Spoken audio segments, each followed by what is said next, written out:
It's so wonderful to see all of you, your beautiful faces. Hi. I know we have some other people who are probably likely going to be jumping in, but we'll just start from here and welcome. I'm Sherry Reichert Ballou, author of Say It Now and the soon to be Love List of a Lifetime coming out in November. And I'm so excited today. This is the first time I've gotten to be in real time with Karen Wang Diggs. Hi, Karen. Karen is the author of the book of Awesome Asian Women. And Brenda is going to be her partner. I was going to say partner in crime, but partner in love today.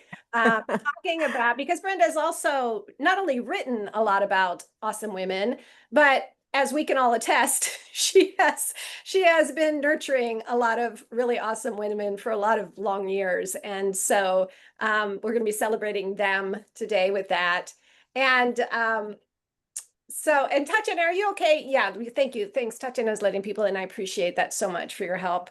Um, One thing I just wanted to start with is you're all muted right now, but we'd love to hear from you. What we'll do is just those of you who've been here before, we'll sort of have a bit of a conversation with Karen and Brenda, and then very soon after that, just open it up to any comments or questions or thoughts you have, because we do always love to hear from all of you too. So just want to let you know that we just keep it muted right now to keep the sound clean. Um, and then the last thing is right before you all joined us, Brenda was just saying something that, did you want to repeat it or do you want me to repeat it, Brenda? I'd like to hear your version. Okay. Well, I was saying, even before all of you beautiful people came on, which now I'm even more happy to see you, but even when it was just a few of us on the Zoom, I was saying I felt uplifted simply by being in this community and feeling connected, my words, to sane people. So I feel like books that save lives and all of the authors and all the people who might be attracted to these sorts of things, there's a kinship. And I was saying I really appreciated that. And then Brenda said, she was sort of recalling that the reason we started these Heart Wisdom panels was way back when the pandemic started. I had reached out to Brenda to say, hey, do you think we could do?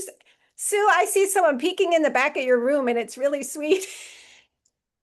I said, could we do something to support this planet? Because we have so many authors and books that are really helpful. And I'm just happening to look at Kim right now, and I think Kim was one of our very first guests ever way back when. So looking at you, Kim. And so Brenda was saying that it's like it started what we thought was sort of a temporary crisis, and here we are 5 years later, and it's still hard, as many of you might also be experiencing. So, welcome, welcome. And I'm very excited that today we're talking about awesome women. And Duncan, I think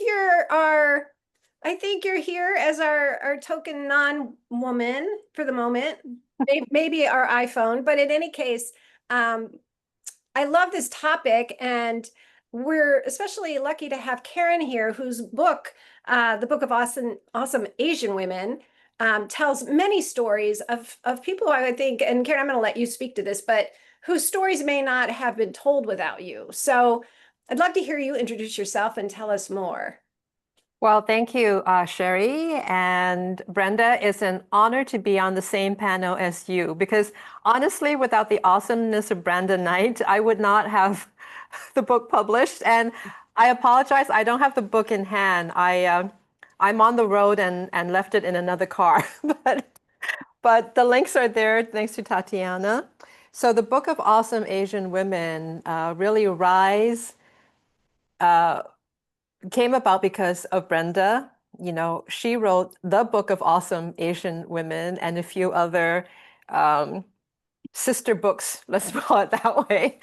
And so for me, I am not a writer by profession. I am a chef for many decades, a certified nutritionist, a fermentation expert, and I am a history hound by night. I have always been fascinated, really obsessed by history.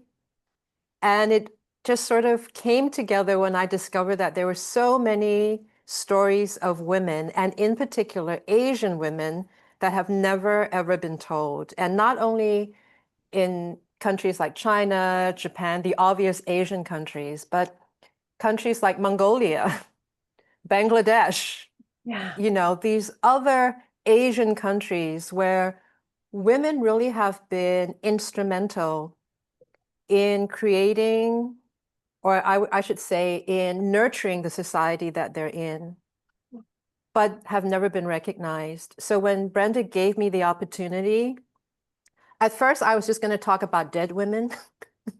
but, but Brenda, being the savvy marketeer that she is, she says, no, no, no, we have to have some women who are also alive and well. So thanks to her, we crafted a very beautiful structure for the book, the table of content, that encompasses both women dead and alive from thousands of years ago and living alive and well today. And we have emperors, empresses, we have scientists, we have writers, we have artists, we have dancers.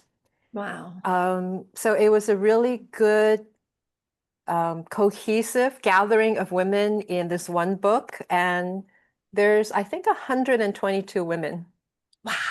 in 9 chapters. So it really grew to something beyond my imagination, but thanks to Brenda.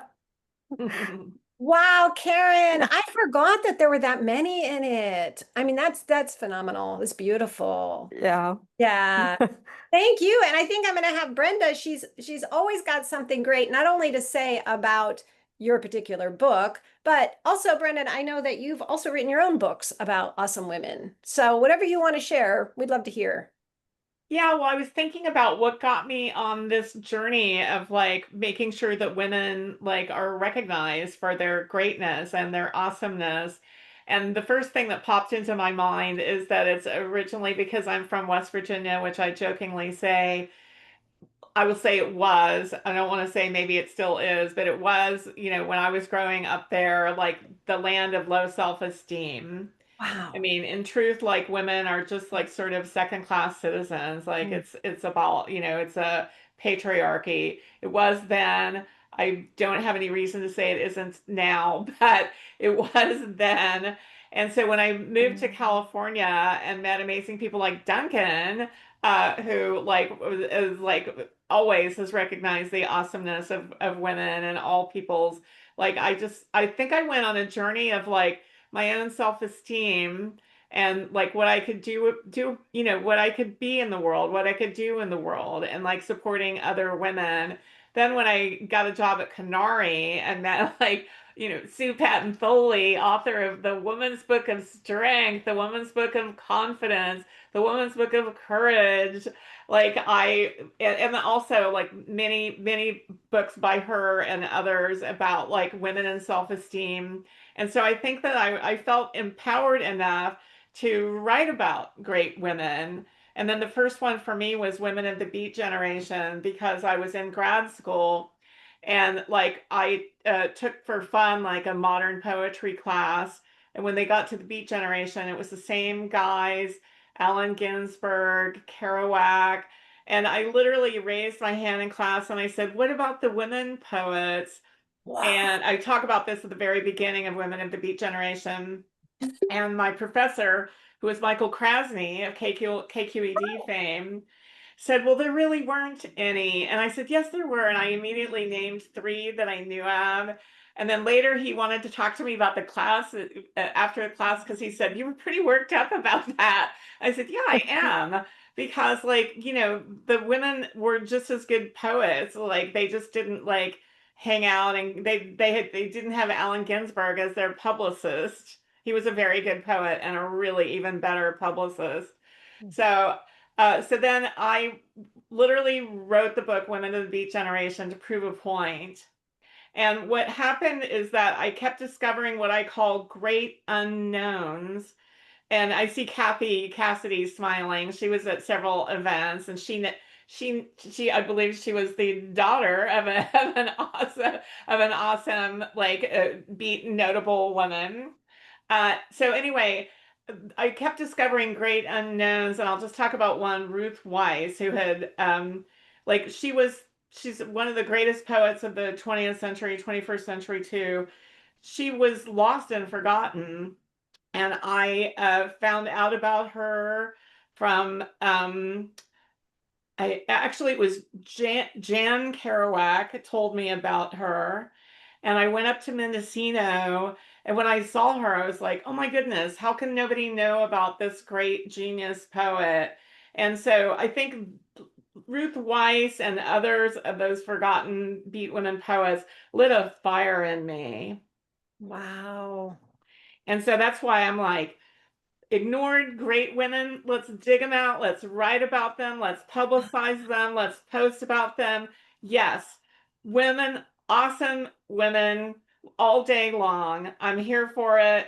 And as long as I'm able to like type and talk on the phone and do emails with writers, I will be wanting to publish and make known the greatness of women. Woo! Oh, great. I know. Anybody else, like, my goodness, my heart started beating so fast with joy hearing you. That was amazing. And not a surprise, I'm sure, to any of us because you are so passionate about this. But wow, that was great to hear the history for you. And thank you. And this was your idea for the topic. You know, we've been wanting to have Karen on, obviously, so it was made sense, but it was great to hear that. So yeah, before we get into kind of like the more conversational aspect, I know Karen, you brought something that you wanted to read us from your book to kind of just launch us into this. Thank you. And I'll make it short and sweet. So I thought, in the context of what we're talking about today, I'm just going to read a very quick intro from chapter 1, and then a very short excerpt of a very powerful woman who she is alive and well. And yet, it's really strange that the Western world doesn't really know about her. Huh. And I'll share that with you. And maybe some of you do, but I find it extraordinary that given the powerful position that she was in, very few people know about her. So anyway, all right, so here we go. Let me find all right, so this is from chapter 1, and this is the intro. She dared to rule, queens, empresses, and heads of state. Half of the world's population is female, yet men still hold the majority of political power, leaving women underrepresented. For a fairer, more sustainable, and more peaceful world, it's essential to have gender equality in leadership, especially now as we face climate changes and endless wars. Research shows that women often bring strong communication skills, helping bridge political divides and nurturing cooperation. With more women in government, issues like childcare, healthcare, and the environment tend to get the attention they deserve. Throughout history, there have been few female rulers, and those who stepped up to lead were often judged harshly because of ingrained patriarchy. But women have always shown incredible strength, intelligence, and resilience. In this chapter, you'll meet queens, empresses, and heads of state, past and present, who made a lasting impact despite facing tremendous obstacles. They light the way forward for a future of female empowerment. So I will now skip to I'm going to read her profile first, and then I will share her name, but you might be able to understand it from this excerpt that I'll be sharing. Tsai, and her last name is spelled Tsai. Tsai comes from a family of 11 children. Her father is a successful self-made entrepreneur who built a thriving transportation business. Her family background includes Hakka ancestry and grandparents who were part of the indigenous tribes of Taiwan. She is the first president of Taiwan to have that ancestral distinction. Although Tsai was a relative latecomer to politics, having joined the Democratic Progressive Party at age 48, she quickly rose to become the chairperson of her party.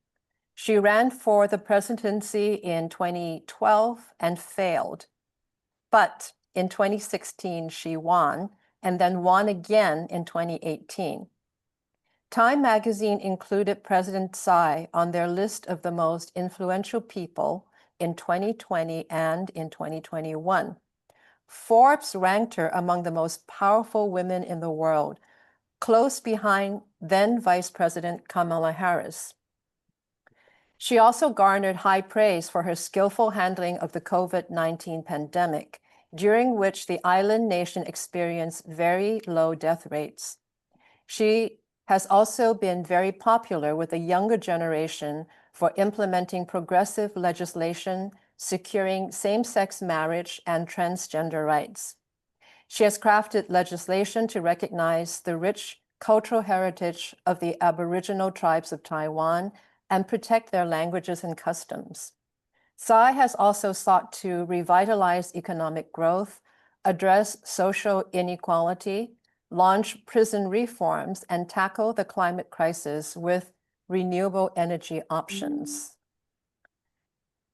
Before stepping down as president, Tsai invited Taiwanese American drag queen and dressmaker Nymphia Wind, the winner of season 16 of the TV show RuPaul's Drag Race, to perform at the presidential office.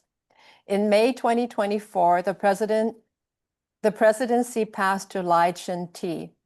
It is too soon to judge Tsai's legacy, but it is apparent that she has infused Taiwan's democratic government with fresh and relevant processes that are engaging young participants who are vital to the future of Taiwan and the world.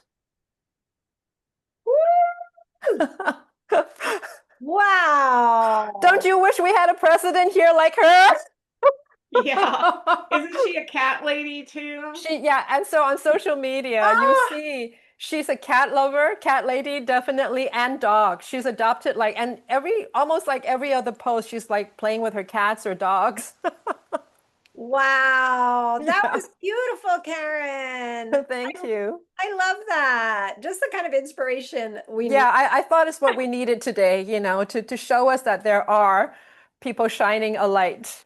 Yes, Yeah. yes. I love that.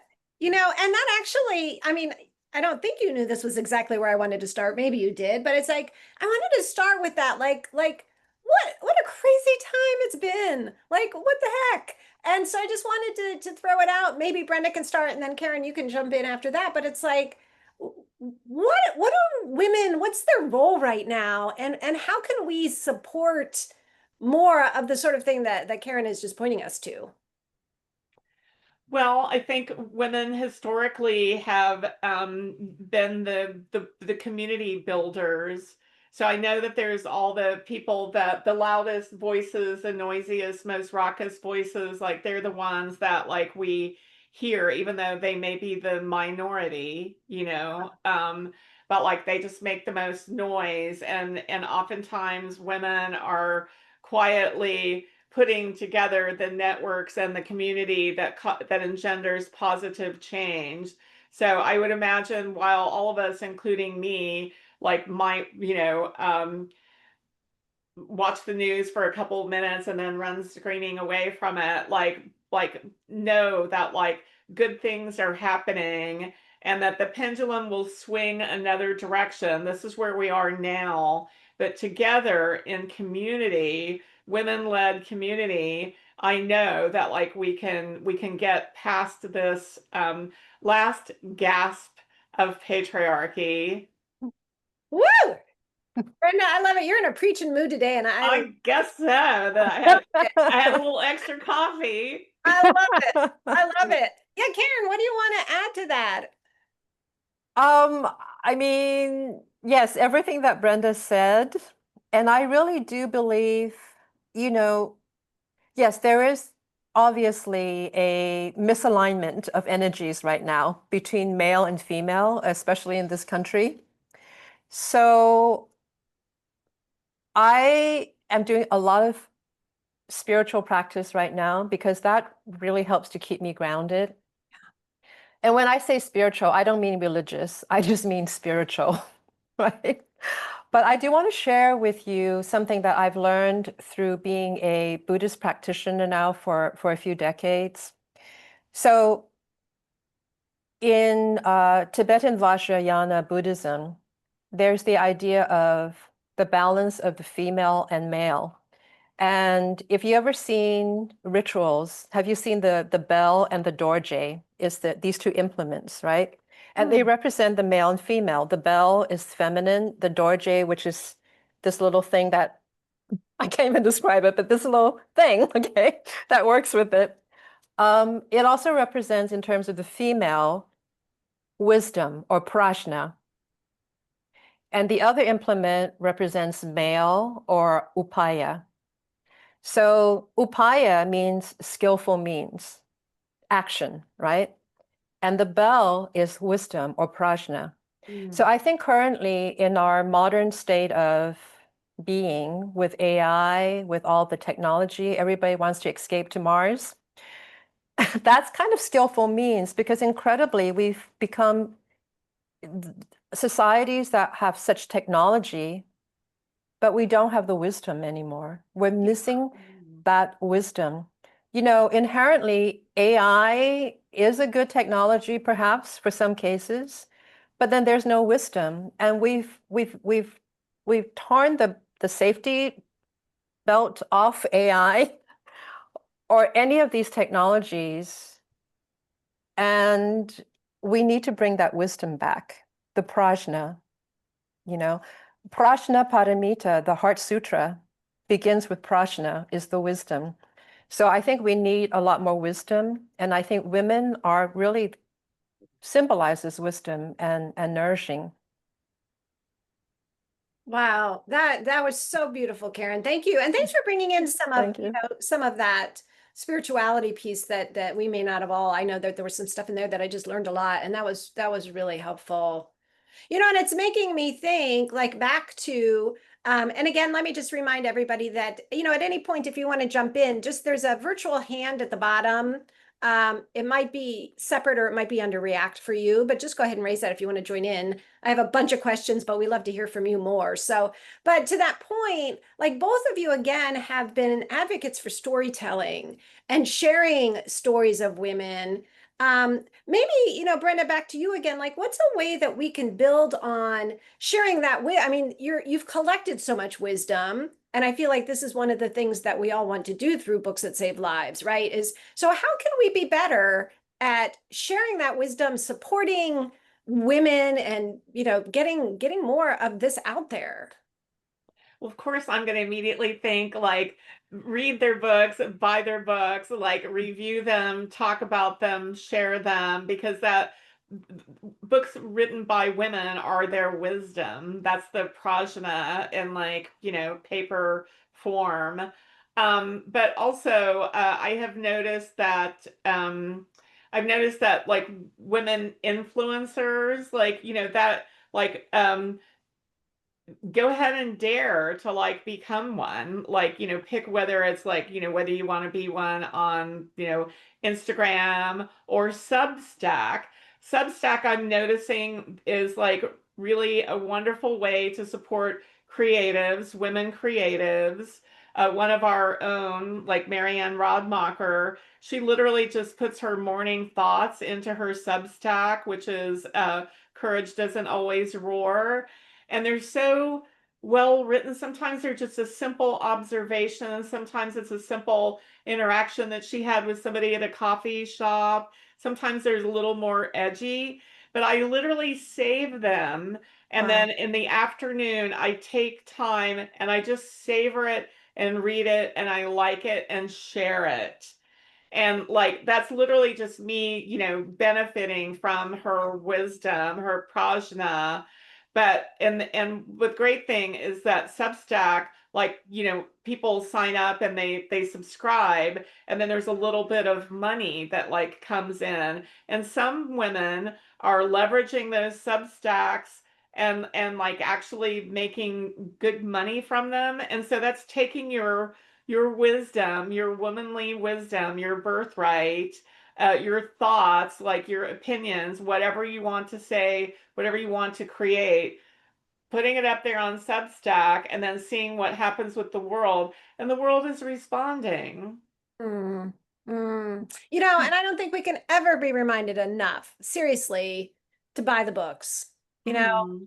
I mean, it sounds so simple, but it's really important. I just went to someone's launch party, a woman poet, and who can I buy this book for? Get one for the little free library. Like, just really, because you're right. Like, this is how that wisdom gets out there.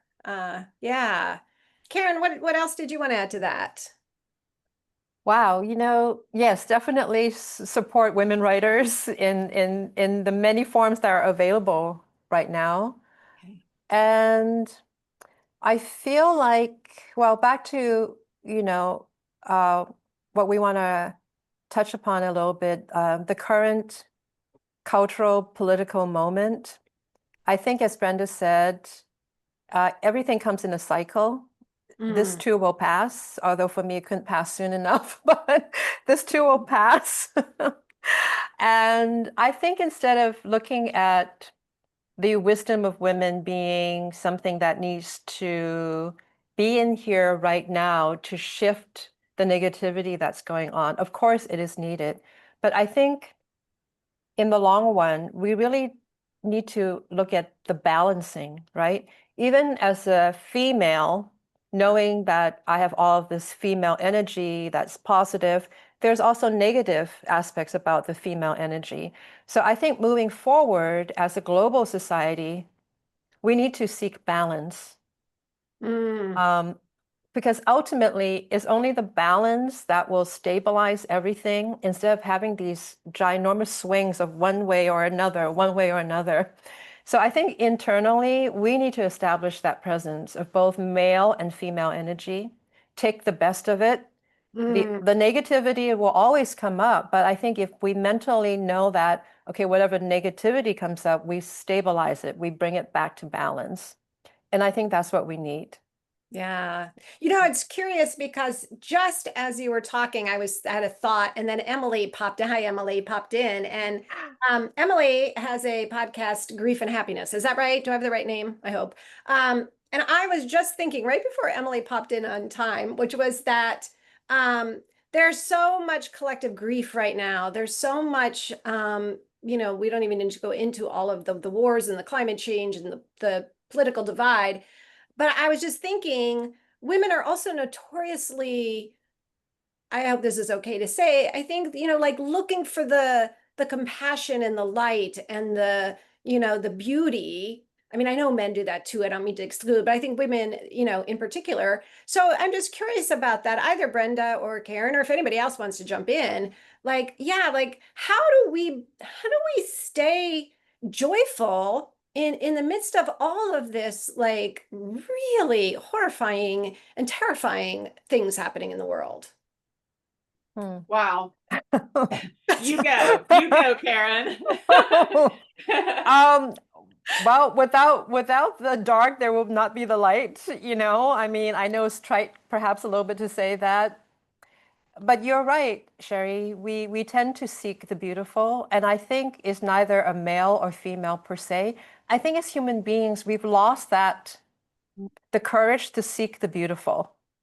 Wow. There's a lot of ugliness for sure. And I think I've noticed, it's very subtle. Sometimes when a group of people are just more drawn to things that are ugly and crude and whatnot, and if you're the only one who understands beauty, or compassion or whatever, then you have to have that courage to put that stake in the ground and say, no, I'm not going there. Thank you very much.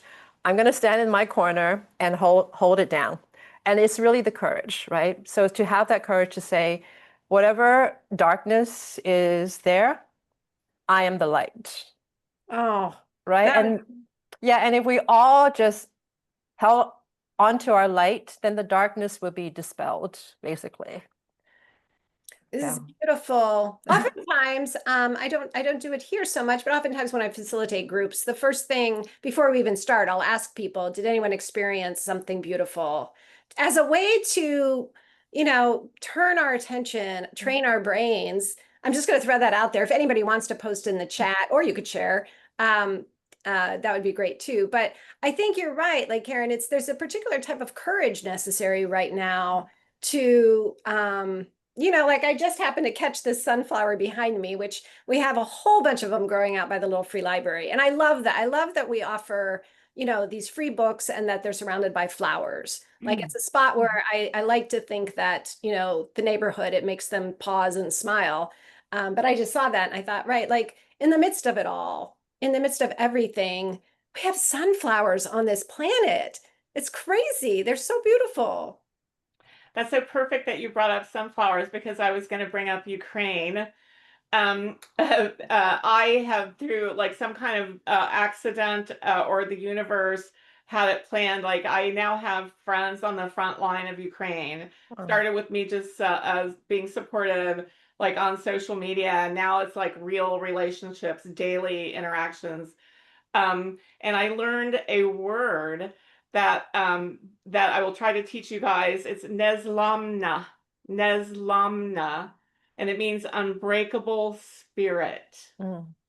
Because I was trying to, I say things like, I know it's rough there, but like what you're doing is amazing. Like you're fighting for freedom and democracy, and like, I just try to be supportive as any way I can. And I said so I said, I used up all my words and I said, there's some word that is, maybe it's Ukrainian only, and I don't know it yet.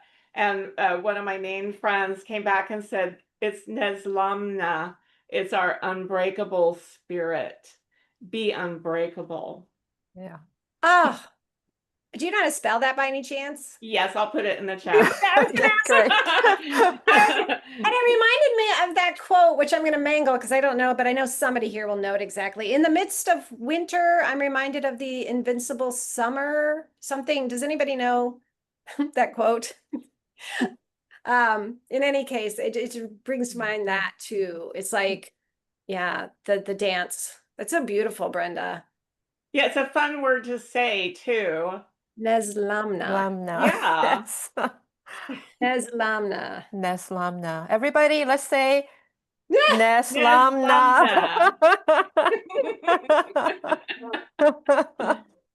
So let me invite again because I see a lot of faces here of people I know who have a great amount of wisdom and a great amount to share. And we would love to hear from you. No pressure if you don't want to, but I would really love to invite anybody who just has some thoughts on, any of this that we've been talking about. If you can't find the little raise hand at the bottom, you can also just wave because I can see all of you. Anybody?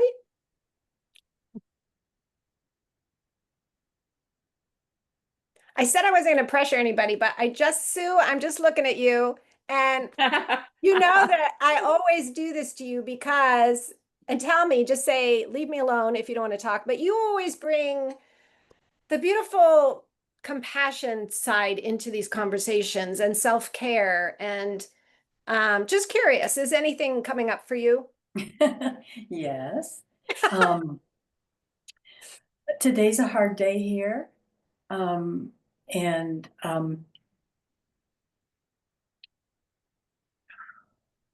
so I was feeling pretty much like every nerve was exposed to, lemon juice or something. And so I just decided, it's a really beautiful day here. It rained all day yesterday, so everything is so green. And so, which is kind of unusual for Colorado at this time of the year. And so I took my dog and we went down to this little area that has a new bookstore.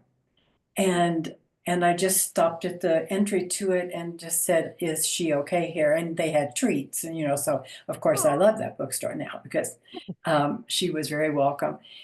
And then we walked in that area, which has gorgeous trees and everything, and in the sun. And I think I came home feeling so much lighter. And I love what Karen said about the light because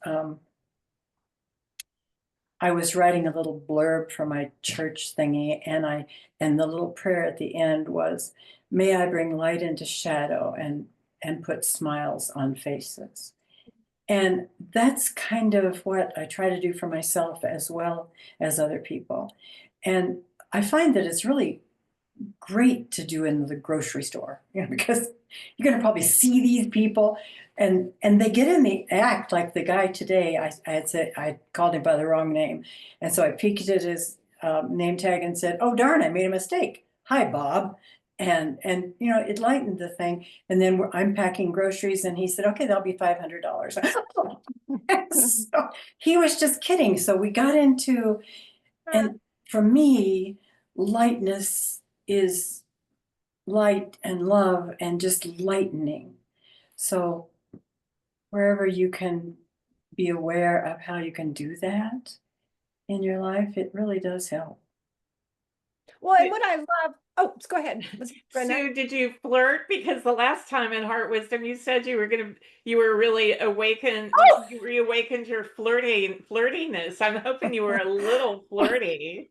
My flirt was like Sleeping Beauty for about 7 or 8 decades, and now she's come awake, and she does. I mean, I'm no threat, so it's perfectly okay to flirt. Yeah, yeah, exactly. Well, and I'm glad you remembered that that. points to what that was what I was going to say, Sue, too, which is that also oftentimes when we're in the process of lightening ourselves or giving ourselves a little light, um, we can either knowingly or unknowingly, in your case, knowingly, bring that to somebody. And I think to me, that's like one of the like guerrilla tactics of this day and age, right? Is that part of, I think, this awesome women thing is really like one by one by one, um, bringing light, bringing love, bringing strength, bringing resilience, and sharing it with the world. That I think that's like so powerful. And I know for myself, I sometimes forget that, the impact of touching one person. Karen, I was hoping that at some point you would be able to tell about like the San Francisco woman that adopted the army. Okay, so this is Dr. Margaret Chen. I think that's the woman you're referring Yeah, to, right? yeah. And again, another phenomenal woman, Bay Area celebrity from decades ago. And when you bring up her name now, no one knows about her. I won't read from it, but her story is amazing. So she is an American-born Chinese woman, and I believe her time span, she was probably born in the 30s, and she passed away when she was about 60. But here's the thing about her. She was from very, very poor background. And she got her way into college by selling a lot of newspapers. The newspaper, I think the Los Angeles Times or something, gave her a scholarship because she was so great at selling newspapers. And she knew that she wanted to be a doctor. So when she was young, she would play pretend surgeon by sewing banana skin together. Okay. So, actually, she goes back, it was in the late 1920s, and she got into medical school, but she had to dress as a man. Like literally, she passed as a man so that she won't be teased, ostracized, whatever in class. And if you see the graduation picture of her with her classmate, if I didn't point her out, well, I mean, you could tell that she's Asian, obviously. But if I didn't say to her, like, this guy is actually a woman, you wouldn't have known because she had short cropped hair, she had glasses, she had a cravat. So she's a cross-dresser. Okay, so she dresses as a man. Way back then. She graduated and she did her residency in Chicago. She was phenomenal as a surgeon, a doctor. She came back to California and she became like a doctor through the stars. And she had an affair actually with Sophie Tucker. Some of you might know who Sophie Tucker was, a celebrity. So she was a cross-dresser. She was also bisexual. Okay. She was a surgeon, and she also then was she was very patriotic to both her mother country of her parents from China and also the US. So during World War II, she actually adopted a lot of soldiers, but in particular, they were also the Flying Tigers. So she would have these soldiers to her house for dinners, fabulous dinners. And she sent all of these people who were fighting in the war. She adopted many flyers, including the one daughter she had was Amelia Earhart. So they surmise that she adopted probably over 400 flyers. And she also sent them like each a J pendant to wear as a safety charm. And so her contribution is really great. And you know, she had friends like John Wayne and all the celebrities of the day. At her funeral in San Francisco, the 6 pallbearers, including General Nimitz, the current at that time mayor of San Francisco, and they were all men, white men. They were her pallbearers, and they celebrated her passing. So in many ways, she was way, way ahead of her time. But the really sad thing is, while she was in residency in Chicago, and by the way, she had 11 siblings, and she supported all of them too. But while she was in residency in Chicago, her father, he delivered grocery in his truck, had a very bad accident and bled to death at the back of a hospital because they would not let him in because he was Chinese. Oh, oh, Yeah. Yeah. And yeah, so her name is Dr. Margaret Chun. If you Google her name, you know, things will come up. And she was very charismatic, very attractive woman, very smart, obviously. But now, if you bring up her name, no one knows who she was.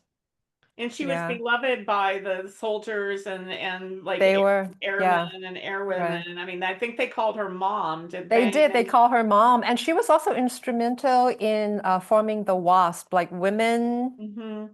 women who were able to support the war effort, but they were never given full yeah. recognition, you know, as Hmm. contributors to the war.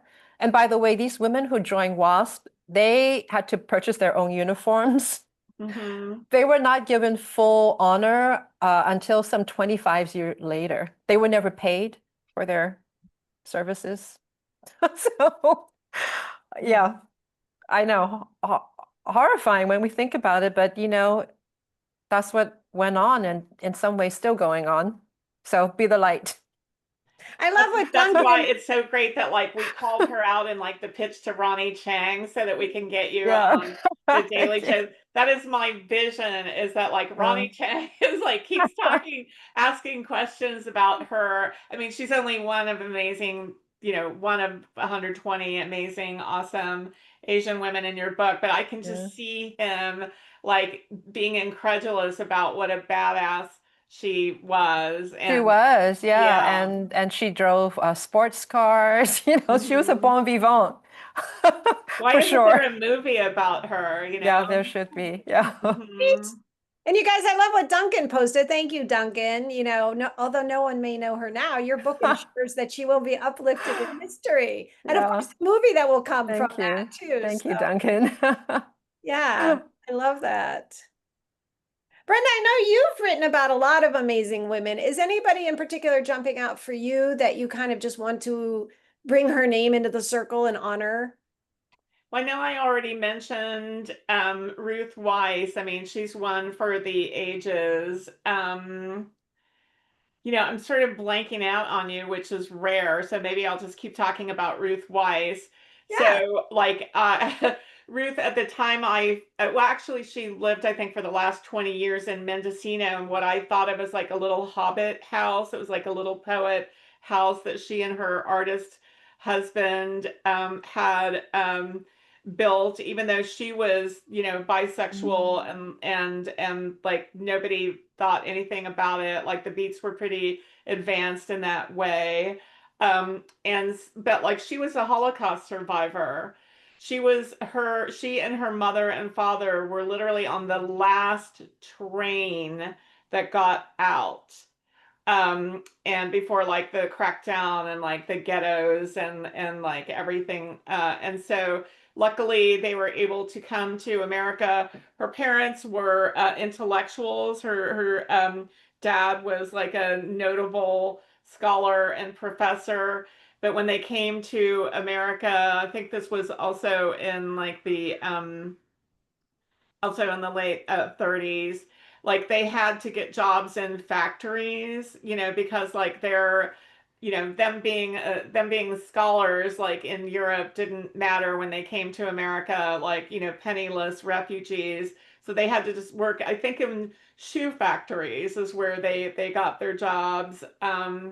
And but like they but Ruth Weiss was just such her own kind of genius that even though like they were really poor and they didn't speak the language at the beginning, like even as a teenager, like she was like, well, I'm just going to go ahead and live my best Ruth Weiss life.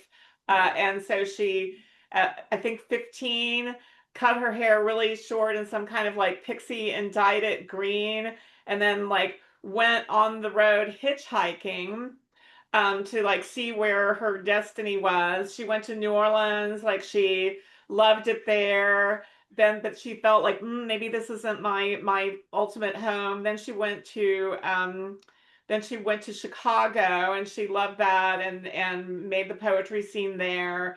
But she still hadn't found her right place until she got to San Francisco. Woo. And then she was like, oh yeah, this is my place. But one little story that's like a real shocker in Women of the Beat generation is that, she wasn't just, even though she was like a poetic genius and like really cute girl with pink, green and pink hair, like it wasn't like she was necessarily embraced by the poetry community.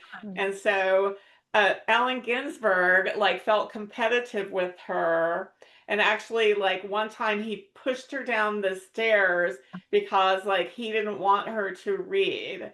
Oh And my like God. I know. It's true. I mean, like it's absolutely true that happened. So there's patriarchy, patriarchal poets too, but nothing could stop her. I guess Ruth Weiss had Neslamna, and she was unbreakable. And so like, she went on to like self-publish. She published zines. And towards the end of her life, there was a documentary film about her, Ruth Weiss Beat Goddess. And I just realized like she was one of the most singular, unique, unicorn beings that like ever, drew a breath of air like on this planet. And I got the honor to meet her and be friends with her and celebrate her and write about her. So, when you next get a chance and you feel like you just need a little dose of poetry to brighten your day, read a Ruth Weiss poet. It will it will completely cleanse you and renew you. Oh, Brenda, that was beautiful. I'm glad that you decided to tell us more about her. That was really lovely. Thank you. I mean, Ruth Weiss, like incredible badass. So I'm gonna ask, and I know it's been a little bit of a quiet group, and that's fine. Again, I always feel like we don't want to pressure anybody. It's fine to just come and listen. But personally, I thought it would be really fun to maybe go around and just see if each of you wanted to offer just the name and maybe a detail or two about a woman who has inspired you. And the way that I'm going to do it, and you can say no, like if I'm just going to go and unmute you one by one. And just tell me if you don't want to do it, and that's fine, or if you want to post in the chat instead, or whatever. But Tatiana, I'm looking at you because you're sitting right next to me.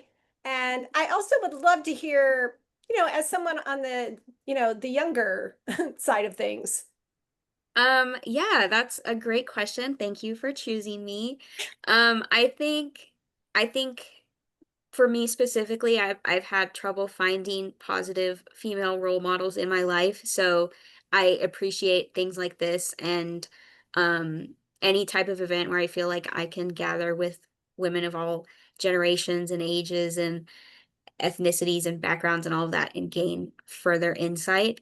But I would say right now, something that is always inspiring to me, is seeing the women in places like Ukraine and places like Gaza, seeing Palestinian women fight for their children, especially. That is something that I feel very passionate about, and seeing the efforts that they make to share their stories so that their children can be safe and fed. That for me is the most important, and it's something I try to dedicate a lot of my free time to, is spreading their message and spreading their donation links and all of that, because I think it is they're doing so much to try and save their families, and I think the least we can do is amplify their voices. That was beautiful. Thank you. Thanks. Oh, I'm so glad. I'm so glad you were willing to share with us, Tatiana. Thank you. And also thank you for everything you do for Books That Save Lives. Thank Uh, you for being our lovely authors. uh, hey, Kim, you're next on my screen. Did you Hi, have something you Sherry. wanted to share? Hi, It's good to everybody. see you. Well, there's a book that I read several years ago called If You Want to Write. Anybody know about that book? Brenda Euland. Oh, It's a very old book. I don't remember. Okay, I don't remember when it was, the 20s or 30s, or it's a very old book. And somebody recommended that book to me. My kids were still little, and I had been a stay-home mom for 15 years. And that's what I wanted to do, and I loved being a stay-home mom, but I also felt a little frustrated, like there was just so much more I could do in life. And so, but a really good friend said to me at the time, you can do everything, you just can't do everything at one time. So do what you're doing really well, and then you'll move out of this stage of life into your, and she was right. But that book by Brenda Euland, if you're a writer and you haven't read it, it's really good. There was a line in there about something about for women, do you want to write and be creative and express yourself, or do you want to place doilies? Something like that. And it was really kind of a sign of the times. But as a stay-home mom who put a home cooked meal on the table every night at 6:30 and volunteered for school and like did all that stuff, I remember when I read that I cried. I'm gonna cry now. And I was like, I love these babies, but I'm just real tired of placing doilies. So, yeah, wow. so that's a good one if you haven't read it. Kim, thank you. That was beautiful. That was beautiful. Thank you. JJ, how about you? Anybody coming to mind? Oh, wow. Well, this was, but I was writing down like a ton of people. And there was a whole group because I'm a cartoonist. That's part of what I do, like this. And way back in the 80s, I was almost at my pinnacle of cartooning. Back then, it was different. You could send things and get an answer. And I was published in a number of publications, but the number of female cartoonists was pathetically low. Fast forward to 2025, it's pathetically low. Uh, these are just the ones that popped into my mind that probably no one has ever heard of. Linda Barry, maybe, because she was Matt Groening's friend, and Matt Groening is, of course, The Simpsons. And Linda Barry has a different style, but she's gone on to do bestsellers, but a lot of people don't know her work. Claire Bretéché, Roz Chast is the darling of the New Yorker and has become very famous, but my feeling is that these different publications or pieces of media pick one person, one woman, and then that's it. Tick that box, we're done. And so Lynn Johnston, Nicole Hollander, some of those you've possibly heard of. I don't get a print newspaper anymore, but recently I opened one and I'll look, it was a Sunday something or other, and I opened to the comic page. There's nobody. All that's happened for the syndicated comics is the men have passed on to what looks like they're possibly their son or a partner as they got too old to do it. So that was one place. And way back in the 80s, I put together a thing called Women Who Make Us Laugh. And it never really saw the light of day, but it was women comics and so on. And you had to really search to find them. And it's a different brand of comedy. And one of the sad things I'm seeing now is the women comics to make it are assimilating some of the negative, angry approaches that men have used, and they can swear blue streak and all this, and it means exposing, saying terrible things about women, and that doesn't, it's not funny. And so it's sort of sad, and I don't watch it, but so I haven't studied it recently, but that's it. And quickly, I'm going to switch to Savannah, where I live, which is, of course, where the Civil War ended, with Sherman hanging out here, and we made a deal. But the town is, strangely, about 8 women kind of took over and really saved the town. And what you see is now coming to the fore, a lot of, I was thinking about you, Karen, mentioning all these people no one's ever heard of. And so these are women who negotiated treaties, who were very wealthy when women couldn't own anything. And they ran for office. They started the first schools, the first Black schools, and so on. And so, but the biggie is Julia Gordon Low, who started the Girl Scouts. If you don't recognize the name, and this place is Girl Scout heaven. And I thought, just without going into any detail, she is not just kind of a rich person who did a fluffy thing. And they did cross-dress to get into Boy Scouts. That was the only option you had. So kind of let it go at that, but there's a bunch of Thank stuff you. happening, exciting. Thank you, JJ. I love this, you guys. This is great. I'm realizing that we may run out of time before we hit 2:30. I'm going to stay a little later. And or if there's anybody who has to leave that really wants to share before you go, let me know. Otherwise, I'll just keep going around. I'm just going on my screen, so it's easy for me. But I'm happy to stay. I love this. Kathy, I don't know if you want to or if you can unmute. I don't have much time, but Okay. there's so many women that have inspired me. Some not necessarily writers. Thinking of one who just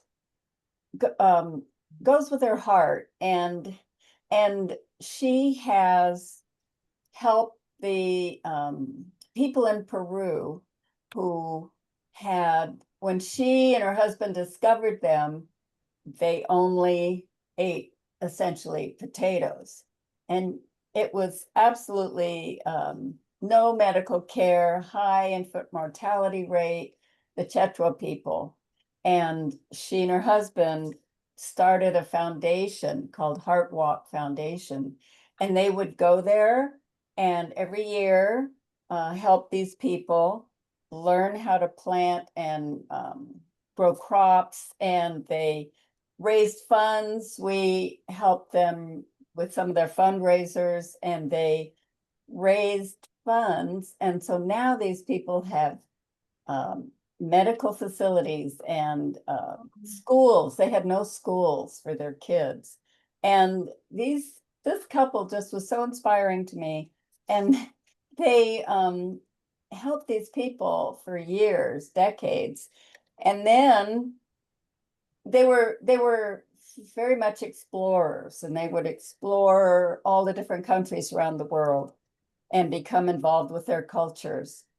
And now this couple has moved to Portugal because they're unhappy with what's happening in the US, and now they're residents of Portugal.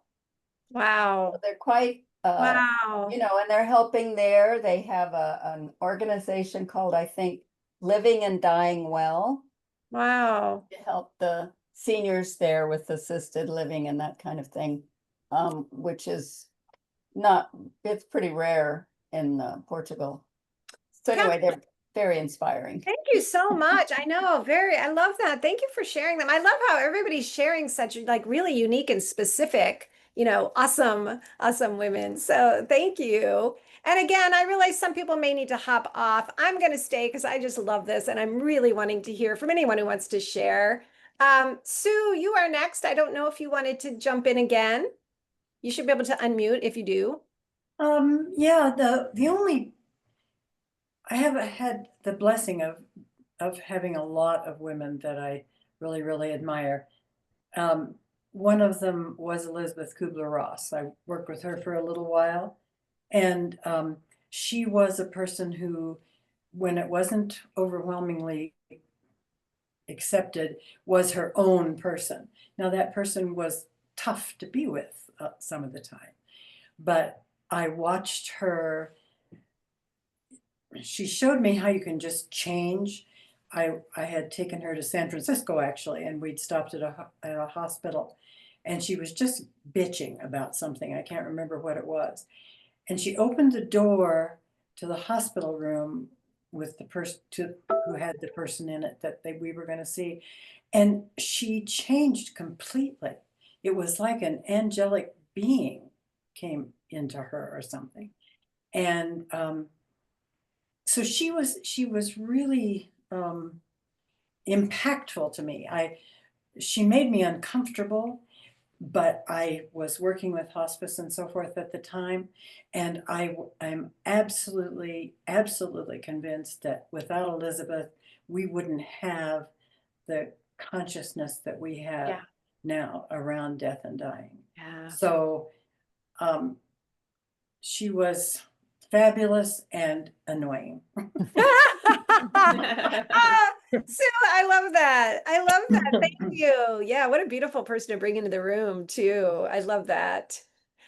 Is it Jeanette? I'm sorry that I don't know. No, it's Janae. Janae, I apologize. Okay, sorry. It's so good to see you. Welcome Good to back. see you. Thank you. Happy to be here.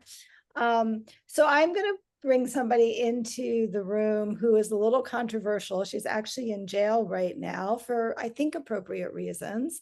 And that's Nicole Deadone, who is the founder of, was the founder of One Taste, which at its peak was a huge movement around sexual wellness and women's sexual pleasure. And she really created all of these groups, not only in San Francisco, but internationally as well, that really put women's pleasure first. And, you know, she was a very, she's very intelligent. I never met her. I've heard her speak. She's very intelligent. She's very powerful. She's very passionate about orgasm and women's orgasm and women's pleasure. And she ran could have been a very successful company, but unfortunately it was very successful, but there were a lot of shady business practices. And she and one of her cohorts got convicted of essentially running a cult and forced labor. So the business practices were very shady, but the passion, the fact that they really helped, you know, fund and focus on women's sexual health and research around orgasm was absolutely really altered the whole the field of sexuality and women's pleasure and sexual wellness. So that's who I'm bringing into the field. Wow, thank you. Thank you. Again, I just love the whole variety of all of this. Emily, you should be able to unmute if you want. I wish I could have been here the whole time because I'm just loving this. I thought of two people off the top of my head that I heard speak, and being in their presence and listening to what they had to say influenced my writing career drastically, as like role models of really interesting people. And that was Maya Angelou and Doris Kearns Goodwin. And the kinds of things, I can't read anything by Maya Angelou without hearing her voice. She's got an amazing voice, but I hear her words come through her voice when I read. She's that powerful. And Doris Kearns Goodwin is so detail oriented, and you learn so much about so much that you didn't know that I just love reading her books. But I also thought of someone who's a dear friend of mine who I imagine most people in the world don't know who she is, but she's done amazing things in the world. And she has faced so much discrimination. People just really, really have a problem with her because she's a strong Black woman who says that what her truth is. And she just does really great things. And she has gone, one of the things that she does is international conflict resolution, and she's been to Russia twice, helping them out of a bind thing that they had gotten themselves into. She went to Malawi on a grant to teach international conflict resolution to the university there. And the university ended up having a riot and shooting right when the term was supposed to start. So they shut it down for that term that she came over to teach. So, but they asked her to help them resolve the conflict while she was there, and she did that, and she's just been amazing. She's probably the strongest person I've ever met as far as standing up to her convictions and doing the right things for the right reasons. And she's just amazing. And there's so many women out there that nobody's ever heard of that do magnificent, exciting things that I think it would be cool to write more on these women and get their stories out there, because there's tons of stuff on men, but the women are amazing. I know. Thank you, Emily. Thank you. And I'm so glad you could join us for the second half. Thank Lindsay, you. how about you? I would say right now, a woman that inspires me is Kamala Harris. Um, I think what she did was amazing with the short amount of time that she had to run her campaign, and it just showed how powerful a woman could be. Yeah. Yeah. Oh, the beautiful Lindsay, right? Yeah, the way she mobilized so quickly. Yeah. The way she was able to mobilize different backgrounds, men and women. It was just so fun to see. Yeah. I love that. Yeah. Yeah. Thank you. It's good to see you. I'm glad you turned on your camera for us too. That was nice. You're welcome. Dianette, did you? I know you posted in the chat, but I wanted to just ask if you also wanted to share, just so we can hear your voice. No? Okay, that's okay. Yeah, but thank you. Dianette had said Dolores Cannon really made an impact on me. Thank you for that. Yeah. And Tatiana's been amazing. Tatiana, I love you so much. She's been, if you haven't looked at the looked at the chat, she's like magically putting up bios on all of these people, which has just been beautiful. Thanks, Tatiana. Oh, you guys, I know we went a few minutes over. I try to always end on time, but this was too important. And I just want to thank every one of you. It's been beautiful. This whole all of these different women that we've been celebrating, including each of you who are here, right? Like including each of you who are also doing amazing things in the world, really powerful, and bringing more love and light into the world. So thanks for taking the time to be here. And special thanks, of course, to Karen and to Brenda for being our featured authors today and for launching into all of that powerful conversation at the start. We will be back in 2 weeks. Keep an eye out for your emails. Tatiana, again, let me thank her again, but she's been sending out the invites, which you've probably seen. So I know that she'll also send one out for this one that's coming up in 2 weeks. I know it's Eric Meisel, and forgive me, Brenda, you might remember who else is coming with him, but it's been a while since we planned it, but he's always a treat to listen to too. So hope to see you guys in a couple weeks, and thank you so much. Yeah, never forget the impact you're having out there. Thank you, Sherry. You're Thank you, so Sherry. Thank you, everyone. See you, Brenda. Thank Great you. to Thanks, be here. Tatiana. Bye. Bye, everyone.